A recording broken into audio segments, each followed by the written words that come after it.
What's happening, every pony? Fablecord here. Alright, I know that I said that I would be doing a sort of verbal review on Equestria Girls and Rainbow Rocks and Friendship Games, but I had just now, literally 2 seconds ago, had seen the promo for the Season 5 two-part season finale. Okay.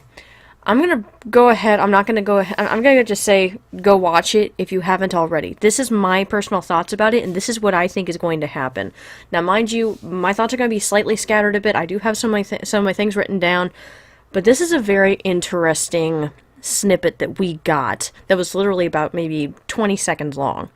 So it's interesting because originally I hadn't seen the promo because usually I don't promote it, but usually I go ahead and I watch it on here on YouTube. I watch the episodes on here, so I don't really watch them on TV. But I went ahead and I am a follower of Dr. Wolf. He is very insightful, very good. I would go ahead and check him out. He has some amazing things to go ahead and say about these things, but these are my thoughts. I went ahead and as he was talking about a few ideas that I do really think may happen, he has a very good way of thinking of how the show creators would try to go in a very unique direction but not stray too far to where you lose the kids. He has a very interesting outlook, and this is my outlook. But okay, so part of the promo, it starts out when Twilight enters her castle and Starlight Glimmer is back from the first episode of Season 5. I'm super excited that they brought her back. But she is welcoming her back, and she creates a sort of time warp spell from the cutie map that sends Twilight back in time. And apparently this is Starlight Glimmer wiping out Twilight from, I'm not sure whether or not it's just from time itself or just from meeting the main six, because that unravels many, many things that had happened, obviously, throughout the course of the show. So if they never met the main six, all these things didn't happen. Nightmare Moon was never stopped, and obviously, the main six didn't become the new elements of harmony. So many things. Discord, went ahead and was reformed. All these things were not taken care of because Twilight wasn't in the picture. So, starting out, because also partway through, you get brief flashes of things like you see Fluttershy and Pinkie Pie with Berry Punch and two stallions in the woods, or in the Everfree Forest, covered in, seems to be like tribal makeup, and they look very children of the Everfree Forest, as Dr. Wolf would say. I actually literally love that line. And that's actually a really good comparison. But he went ahead and he was talking about it, and I think that he has a really good idea in bringing back the idea that Sakura has a sort of say in what's going on. You don't see her in the promo, unfortunately. I really hope that she does have a point, because sadly she was supposed to do a mentor role through a lot of this, but unfortunately her role was kind of tossed to the four winds when Twilight didn't really need a mentor in that case. So, a little disappointing. But anyway, and then we cut over to Celestia leading a rebellion, I'm guessing against Nightmare Moon, and after that you see Starlight Glimmer tearing up a piece of paper right before Twilight, and then the promo kind of cuts off. It's very short, very brief. Quite a few things happen. You see a sort of industrialized version of Apple Acres, which is got a lot to say about that. So all of this is going on, so you're seeing bits and pieces, and so far what I can really process, these are my collective thoughts, and I'm going based on character, like what my headcanon is for these characters. Nightmare Moon and the Resistance. Obviously, since Twilight hadn't ever defeated Nightmare Moon, she obviously came into power and took over Equestria. That's the thing that obviously happened. The main question here is how Celestia lost her ability to use the elements of harmony. Obviously, she had used them before in the past on Nightmare Moon to lock her away into the moon, right? Okay. And then, in, obviously, the beginning of Season 1, Twilight had a sort of spark of realization, and she became the new bearer of the element of magic, which in turn made her friends also the other elements of harmony. So that's why Celestia originally did not have the power to use the elements of harmony. Since Twilight technically didn't exist in this timeline that Starlight created, you would think Celestia would still have the power to use these elements. Why isn't she able to use them? I mean, you would think that it would go ahead and, kind of balance itself out, but it would be very interesting to see whether or not there was a hiccup with Starlight's plan, that even though she got rid of Twilight, technically, since in the original timeline she was the element of magic, that somehow that kind of blurred together by accident, because Starlight may be a very accomplished magic user and a very powerful unicorn, but there are mistakes. Obviously, Star Swirl, she was an amazing unicorn, and yet he wasn't able to finish a spell based on friendship because he didn't understand it. So since nobody's ever really done this before, I think she doesn't have a full understanding of the whole time warp, time change type thing. And I think that because of that lack of knowledge, because nobody's ever done this before, I think because of that knowledge, there are going to be some hiccups with her spell, which might be the only reason, like a, magical MacGuffin of how Twilight's going to be able to fix this. So, I think that two things might happen with this, is that either Twilight will make some sort of speech like she did with the Hooffields and the Colts from the aptly named episode when the two families were feuding, or maybe she'll realize, that maybe Celestia will be able to realize that she can have Celestia and remind her, be like, listen, I'm not the element of magic anymore. You can still use them. Or you can use them, since she can't exactly say still and just kind of spout the idea, oh yeah, from some alternate timeline. But, that might warp some things.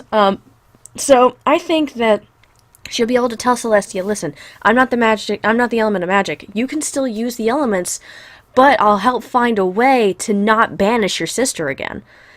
I'll try to find a way to where you don't have to throw your sister into the moon, I think that'd be a really interesting way, too, because I think deep down, when things are fixed, or if they get fixed, Celestia will be able to have even more of a deep-rooted connection with her sister, because she had tried everything in her power to not have to banish her sister when she became Nightmare Moon. So I think that'd be a really cool thing that they did there, and it would tie in the resistance thing, which I think Zecora, much like what Dr. Wolf thinks, that Zecora is a sort of not lower level, but more of a covert section of Celestia's resistance force. And that Fluttershy and Pinkie Pie and Berry Punch and the two stallions we saw in the promo are part of the resistance, and they're using sort of camouflage to stay hidden from Nightmare Moon's forces. So I think that'd be a very interesting way to go with it. I hope they do. But those are my thoughts on Nightmare Moon and the Resistance. Moving on. I think the whole premise of Starlight Glimmer. Okay, this might be a little long and winded. Okay, so something that I found really, really interesting is all throughout Season 5, we've been getting little glimpses of her in certain, if not all, episodes, leading up to this, obviously leading up to the very end. And we all knew that she would make a return. She is an equally powerful unicorn, which means that she would be a very good antagonist for Twilight to overcome, much like how Sunset was. But and I'm very, very glad that they did bring her back, so she can be the foil of Sunset Shimmer, much like how Sunset Shimmer was the foil of Twilight in Equestria Girls. That is probably one of my favorite thoughts that I had.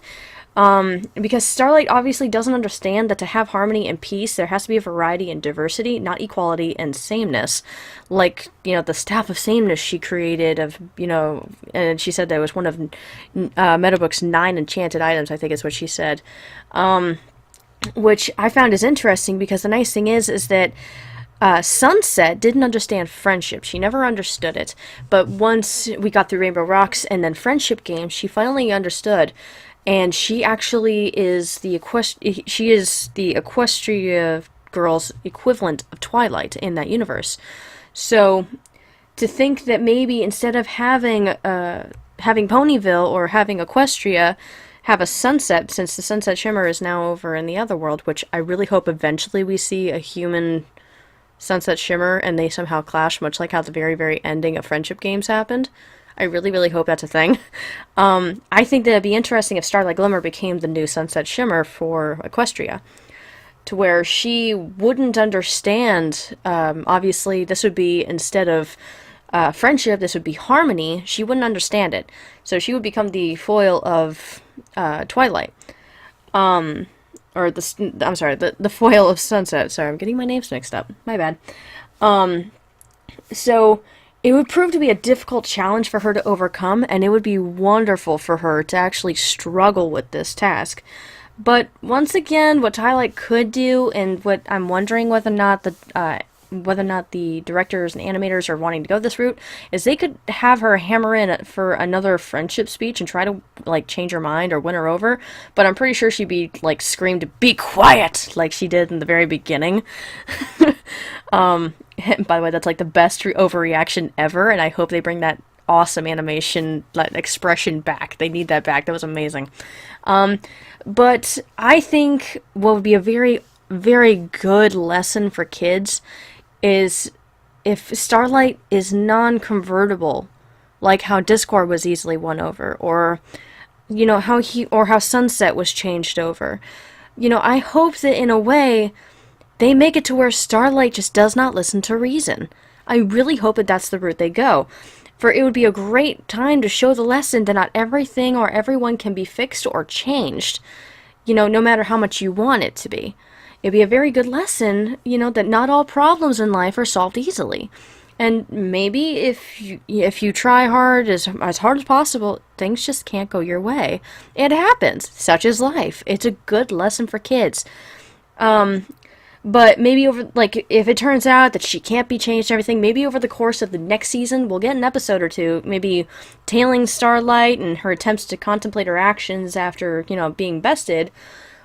Or, and this is one of my favorite ideas that I had, or I think it'd be more interesting if the problem was not solved in the finale. Like either episode. I hope it's not solved. What would make it really interesting is if it wasn't solved, and that was the entire premise and layout for the next season.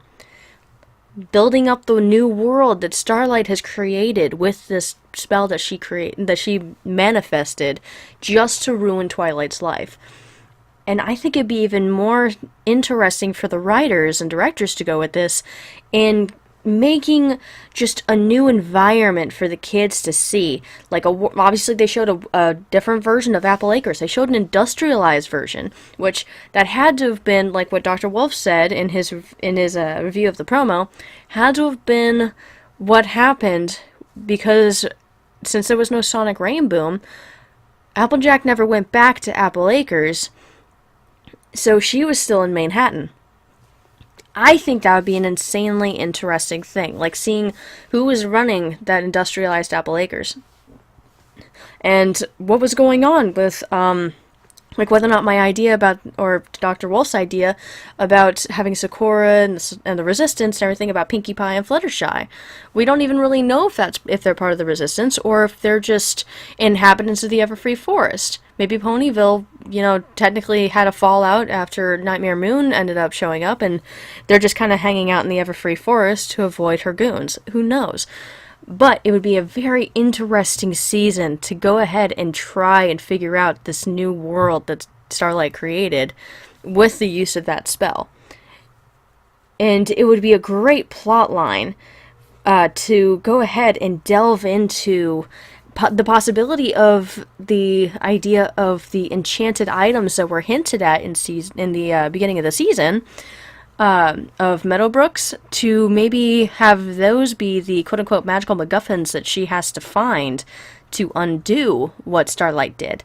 Because for all we know, Meadowbrook could have been a unicorn, and could have been a very well-versed writer of spells, much like Star Swirl, and maybe be related to Star Swirl, or maybe was just good friends with Star Swirl.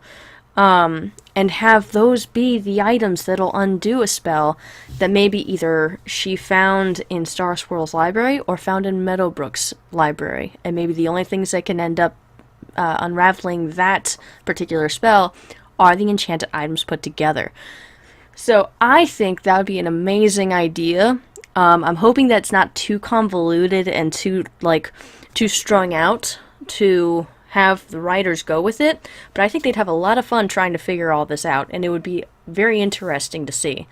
But anyway, those are my thoughts about the promo, and it's amazing of how long I can rant about it, since it's been about 15 minutes, over a, 25 second promo.